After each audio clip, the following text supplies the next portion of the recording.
'cause I don't give a fuck what you say. Yeah, I'ma do shit my way, so you can go kick rocks. Bueno, Miguel Ángel Pérez, bienvenido. Otro MA Confidencial. ¿Qué tal estás, Carlos? Muy bien, otro MA Confidencial y otro casi podríamos decir MA Coldo, PSOE, Begoña Gómez, Pedro Sánchez. Vamos a mantener la incógnita ahí. Pero vamos a hablar precisamente, Miguel Ángel, de las novedades que tienes, de los contactos, de las conversaciones que han mantenido en sede judicial con parte de los investigadores y de todo aquello que apunta a Begoña Gómez y de hasta dónde piensan ellos que puede llegar esta historia. Si va a llegar directamente hasta Begoña, si va a llegar hasta ministros, si va a saltar de Begoña, ya veremos. ¿Cuáles son las últimas informaciones y qué es lo que opina la UCO, la Unidad Central Operativa de la Guardia Civil, de hasta dónde puede llegar? Vamos a empezar por el inicio, en el caso de Begoña Gómez. Pues Carlos, según las fuentes que hemos consultado, lo primero que nos llega es por parte de la UCO que están sorprendidos por las consecuencias que ha tenido su investigación. Consideran que incluso en el caso de Begoña Gómez, Carlos, la investigación periodística se ha adelantado a la propia investigación policial. Es decir, consideran que los periodistas en las publicaciones que hemos ido desvelando, ¿no?, en diferentes medios de comunicación, pues nos hemos adelantado a su propia labor, hemos ahondado incluso más que ellos mismos en el papel que puede haber jugado Begoña Gómez, y ahora la situación, Carlos, es que obviamente la UCO no puede investigar por su cuenta, digamos, lo que dirían de forma prospectiva a Begoña Gómez, si para ello pues no reciben instrucciones directas de la Fiscalía Anticorrupción, del fiscal del caso o directamente del instructor de la causa, que es el juez de la Audiencia Nacional, Ismael Moreno. Con lo cual, a día de hoy, Carlos, consideran que con lo que está saliendo en los medios de comunicación, podría haber pues indicios ¿no?, que apuntarían hacia Begoña Gómez, pero obviamente ellos no pueden realizar una investigación formal sobre Begoña Gómez si no reciben las órdenes de los que se las tienen que dar. ¿Qué información te llega del juzgado? Es decir, ya no de la Guardia Civil, ya no de la UCO, ya no de los investigadores, sino de quien efectivamente tiene que tomar esa decisión.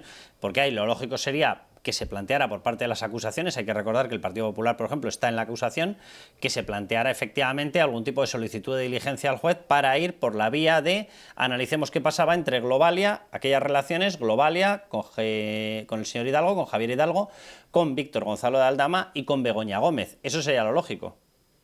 Pues sí, lo que me llega ahora mismo, Carlos, es que en principio tanto la Fiscalía Anticorrupción como el juez Ismael Moreno, digamos que no quieren salirse del guión que hay ahora mismo establecido. Es decir, ¿Eso, Miguel Ángel, es un no salirse por ahora o es un no salirse de ninguna manera? Vamos a ver, yo creo que en la UCO consideran que lo que se está investigando en esta causa tiene que seguir su curso y que a lo mejor lo más adecuado sería abrir en otro procedimiento pues otra serie de ramificaciones que podrían afectar a ella, a otras personas del gobierno, etcétera, lo que están investigando en la principal, pero ya digamos de una forma aparte, ¿no? Aparte, lo que sí me llega es que pues desde el propio juez Ismael Moreno, al que por lo visto pues no le gustan especialmente los delitos económicos, digamos que quiere, por hablar claramente, no quiere complicarse mucho más la vida en este caso, es decir, quiere limitarse a esa investigación que ha puesto encima de la mesa la UCO, que son esos contratos presuntamente irregulares, que veremos a ver hasta dónde llegan. Las ramificaciones, pues obviamente las peticiones de responsabilidad política a ministros o incluso a la presidenta del Congreso de los Diputados, pero en estos momentos no se contempla en esa misma causa, en ese mismo procedimiento, seguir tirando del hilo. Obviamente, pues a los investigadores, que su trabajo es investigar, consideran que sí que hay materia para seguir tirando de la manta, pero ahora mismo la Fiscalía Anticorrupción y el juez instructor quieren limitar mucho la investigación a lo que está encima de la mesa y de momento no salirse del guión en otras ramificaciones posibles. Vale, Miguel Ángel, por hacer un alto en el camino y ver todo el material que está en estos momentos en la mesa, tanto en sede judicial, en el juzgado de instrucción, como el que puede tener, que efectivamente no procede todo de la UCO, porque hay parte que es periodístico. Pero vamos a citar primero el que sí tiene la UCO. La UCO se ha encontrado con informes tanto de la agencia tributaria como elevados ya, trasladados a Fiscalía Anticorrupción y depositados en sede judicial, donde se habla de las famosas operaciones entre Soluciones de Gestión, que es el inicio de toda esa historia, de los contratos amañados, de los contratos aparentemente ilegales, con Globalia. Eso aparece. Aparece igualmente una segunda empresa que sería lo que derivaría en una UTE, lo que derivaría el caso hacia Salvadorilla, por unos contratos de Ferrovial en UTE con Soluciones de Gestión, pero por centrarnos en Globalia. Eso aparece perfectamente descrito. De hecho, llega incluso a hacer una anotación la agencia tributaria diciendo el motivo es desconocido, el porqué de estas operaciones. Luego es verdad que da una serie de posibles explicaciones, pero mete la anotación tal cual. No llegamos a saber muy bien, o eso dice la agencia tributaria, por qué le entrega este dinero. Hay estas operaciones entre Globalia y Soluciones de Gestión, es decir, entre la trama. Y justo en medio, ahí aparece la investigación periodística, donde se empiezan a recopilar encuentros, presencias de la mujer del presidente, Begoña Gómez, con Víctor Gonzalo de Aldama, que es uno de los grandes comisionistas de la trama, yo creo que totalmente acreditado ya a estas alturas, y por otro lado con el responsable, el CEO de Globalia, Globalia Air Europa, Javier Hidalgo. Y coincide además en las fechas con la concesión de un rescate de más de 600 millones de euros. Aparecen ya otro tipo de cuestiones, que si se han conseguido contratos, presencias en Naciones Unidas, etcétera. Pero el grueso sería eso. Con eso entiendo lo que dice la UCO, entiendo lo que dice la Guardia Civil. Esto posiblemente daría para una pieza separada porque parece que la trama se separa de esta, no que no haya trama. Las acusaciones particulares pueden plantear esa querella, pueden solicitar que haya una parte separada. Sí, efectivamente, o incluso pues otra asociación o partido y tal podría plantear una querella directamente contra Begoña Gómez, ¿no? ¿Por qué no? Porque obviamente todas las informaciones que están saliendo en los medios de comunicación y lo que aparece en el sumario, al final tenemos, Carlos, cómo se juntan varios intereses y en ellos está Begoña Gómez. Es decir, por un lado estamos con Globalia y Javier Hidalgo, por otro lado estamos con Javier Aldama de la trama Coldo y ahí por ahí aparece Begoña Gómez, ¿no? Obviamente una cosa son las informaciones periodísticas y otras son las investigaciones policiales y judiciales. Hay que investigar si se podría haber cometido por parte de Begoña Gómez un presunto delito o no, pero lo que está claro es que ahora mismo hay una confluencia de intereses y en esa confluencia de intereses aparece Begoña Gómez. Además, claramente, ¿no, Carlos? Aparece claramente. En las fechas clave, además. Exactamente, o sea, está ahí en medio. Luego un detalle que hay que tener en cuenta, Carlos, y que se ha conocido en las últimas horas, es que Aldama, Javier de Aldama, ha contratado como abogado a José Antonio Choclán, que es un letrado experto, uno de los mayores expertos en lo penal de España, que también, Carlos, es experto en realizar pactos con la Fiscalía Anticorrupción. Esto abre la puerta a que a lo mejor Aldama pueda dar información a los investigadores a cambio de pues, que una pena se le pueda rebajar, ¿no? En una hipotética condena. Yo creo que eso es importante. También, obviamente, tú has mencionado a Ferrovial, a Globalia. A día de hoy no están imputados oficialmente en el caso. ¿Por qué? Pues es una pregunta que queda en el aire, porque obviamente viendo el sumario y viendo los informes de la UCO, igual que se están investigando directamente, se están imputando oficialmente pues, a una serie de empresas que aparecen ahí como intermediarias, etcétera, pues sobre Ferrovial y sobre Globalia o Javier Hidalgo, de momento todavía no se dice nada específicamente. Obviamente son compañías muy grandes que antes de tomar la decisión pues hay que ir con pies de plomo y tenerlo muy asegurado, pero es verdad que en el contexto del sumario y de los informes de la UCO, pues hombre, se señala muy directamente a Globalia y a Javier Hidalgo, ¿no? Más incluso que a Ferrovial, y la verdad es que yo no descartaría que en un futuro cercano pues se pudiera ya investigar oficialmente, ¿no? El papel de Hidalgo, el papel de Globalia y de Europa en toda esta cuestión que a día de hoy aparece en el sumario claramente, pero no están investigados oficialmente. Que es que tú ya has dicho una cosa que es muy importante, y es que efectivamente ha salido información periodística que apunta a esas reuniones de Aldama. Aldama es el gran comisionista, Víctor Gonzalo Aldama es presidente también del club Zamora Club de Fútbol, etcétera, etcétera. Tenía dos empresas que están metidas de hocicos en la trama, MTM 180 y Fortune Deluxe. ¿vale? De hecho, son unos de los que hacen la famosa ruta de envío de dinero a Luxemburgo. Es esta, de hecho, este tipo de entramado el que tiene preparada esa ruta de salida. Vale. Es decir, Víctor Gonzalo de Aldama está totalmente metido en la historia. Pero tú lo decías perfectamente, hay informaciones de Aldama, Hidalgo y Begoña Gómez, pero cuidado, en lo que sí que ya se está investigando está metido Díoz y Coz Aldama. Vale, si eso lo damos por hecho, que evidentemente lo da por hecho la UCO, la Guardia Civil, ¿por qué no seguir, ya que tenía contactos Aldama con Ábalos, con Koldo, por qué no seguir la pista de más contactos cercanos al gobierno, donde aparecería, obviamente, en cuanto se investigue un poco, aparecería lo que ya ha salido periodísticamente, porque es que de hecho hubo 2 reuniones que tuvieron que ser comunicadas sí o sí a presidencia del gobierno. ¿Por qué? Porque se desplazó ella a la sede de Globalia. Eso por protocolo de seguridad ha tenido que ser recogido en el protocolo de seguridad de Moncloa, porque utilizan los medios de seguridad de presidencia del gobierno. Por tanto, tiene que haber constancia de que se fue. Y si no hay constancia de que se fue, peor me lo pones, porque ya han sido reconocidos los encuentros, por tanto se habrían borrado o se habrían tapado en Moncloa. En cuanto se investigue eso, se va a ver que había reuniones de Aldama con Begoña Gómez. ¿Por qué no investigarlo si ya sabemos que consiguió contratos Aldama?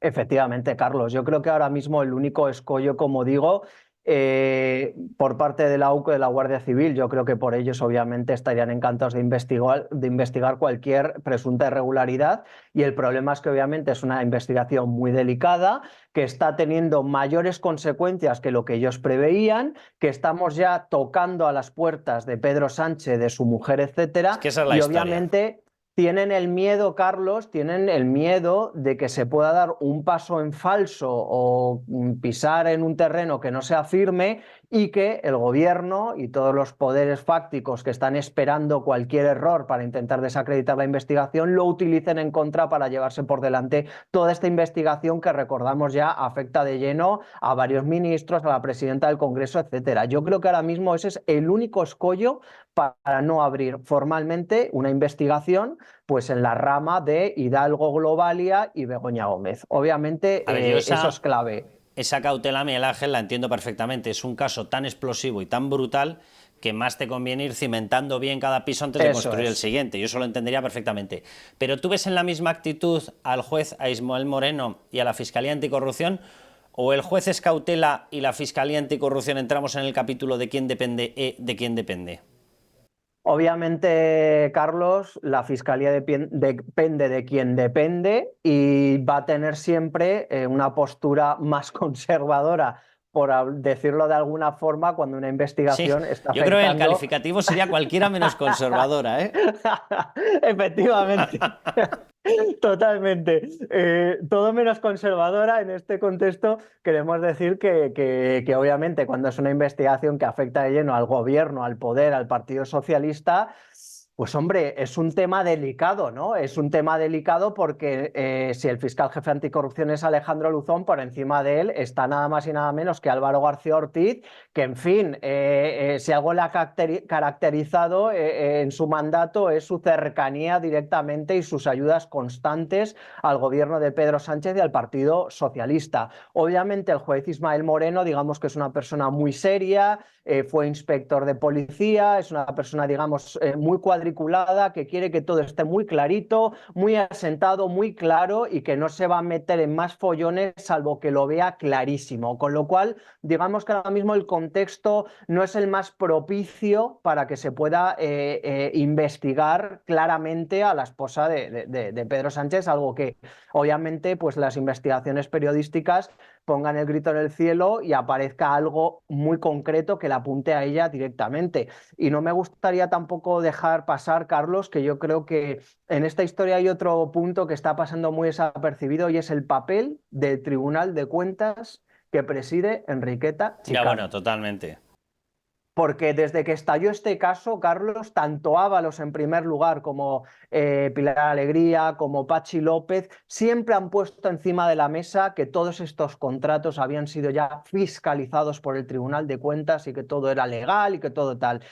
Ojo aquí, ojo aquí, porque obviamente estamos tirando el hilo, nos llegan informaciones, y ojo al Tribunal de Cuentas de Enriqueta Chicano, el papel que pueda haber tomado en esta historia. Yo creo que es uno de los hilos que hay que tirar.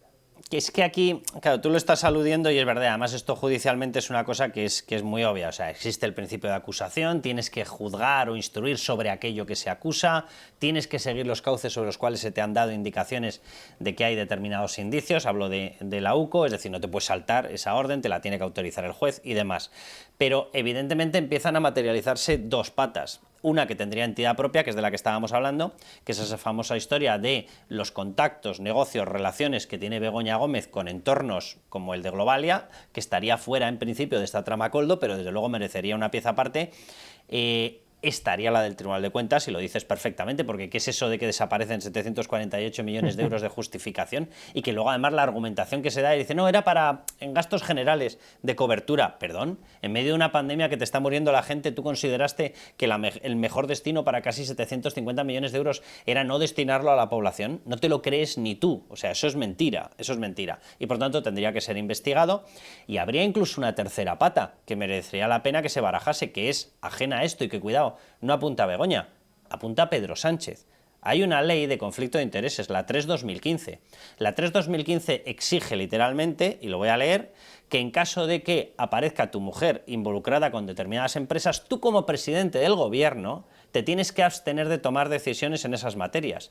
Eso implicaría que si están comprobadas, y están comprobadísimas, las relaciones de Globalia con Begoña Gómez, Pedro Sánchez no podía estar presente en la concesión de un rescate, ni de 600, ni de 700, ni de 800, ni de un céntimo. No podía estar, y lo leo literalmente. Los altos cargos, es el artículo 12.2, los altos cargos que tengan la condición de autoridad se abstendrán de intervenir en el procedimiento administrativo correspondiente cuando, por afectar a sus intereses personales definidos en el artículo 11, nos vamos al artículo 11, y aparece efectivamente definido el cónyuge, tal cual. Es decir, cuidado porque hay otra pata, que podemos decir, bueno, es más leve, es administrativa. Bueno, lleva aparejada una sanción de expulsión del cargo.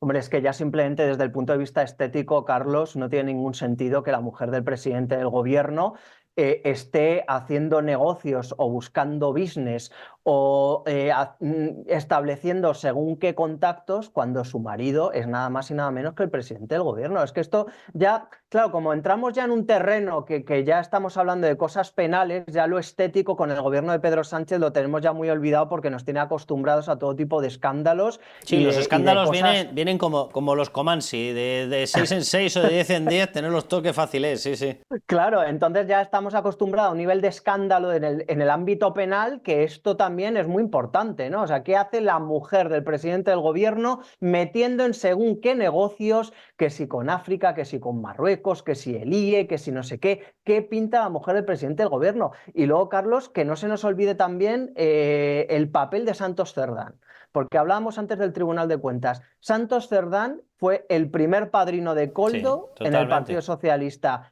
¿Y qué fue también Santos Cerdán, Carlos? El presidente de la Comisión Mixta del Tribunal de Cuentas en el Congreso en la pasada legislatura. Es decir, Santos Cerdán manejaba lo que se iba a abordar en el Pleno del Congreso de Diputados de la Comisión Mixta sobre el Tribunal de Cuentas. Y nosotros ya desvelamos en Libertad Digital hace unos meses que uno de los objetivos de Santos Cerdán como presidente de esa Comisión Mixta era diluir las posibles responsabilidades del gobierno en los contratos COVID. Con lo cual empezamos a cerrar el círculo. Ojo a esta pata de Santos Cerdán, Tribunal de Cuentas, Koldo García, porque esto todavía yo creo que puede dar mucho juego. Vamos, es que yo simplemente no es por hacer chanza, pero vamos, Koldo García Izaguirre, ¿a alguien le suena como un nombre así como que muy valenciano? Vale, suena un poquito más a Navarra, ¿verdad? Vale, pues de ahí es, claro. ¿Y de quién venía de la mano de toda la santa vida de Santos Cerdán? De toda la santa vida. Allí se conocieron, allí crecieron, allí lo amparó, allí lo impulsó como escolta para algunos cargos, de allí lo utilizó en listas electorales, tanto municipales como autonómicas, más no porque no podía, y de allí efectivamente le dio el pase al gobierno. Y eso lo hizo Santos Cerdán, no lo hizo Ábalos. Exactamente, o sea, ha sido el padrino de Koldo, Carlos, y luego en la comisión mixta, Santos Cerdán se sentaba al lado de Enriqueta Chicano. Y resulta que el Tribunal de Cuentas, una vez se renueva y lo preside Enriqueta Chicano, todas las denuncias de los informes preliminares sobre los contratos COVID, como el que tú citabas, que hemos desvelado en Libertad Digital, 748 millones de euros destinados a las comunidades que no justificó el gobierno, desaparecen de los informes finales del Tribunal de Cuentas cuando lo preside Enriqueta Chicano. Y de la mano ¿De quién? De Santos Cerdán. Ojo a esta triangulación que también puede dar mucho juego. Totalmente. Bueno, Miguel Ángel, que hemos llegado al final. La próxima semana más, bueno, que sí, como nos nutre el Partido Socialista de escándalo tras escándalo, pues seguiremos ahí investigando. Un abrazo muy fuerte, Miguel Ángel. Un abrazo fuerte, Carlos. So you can go kick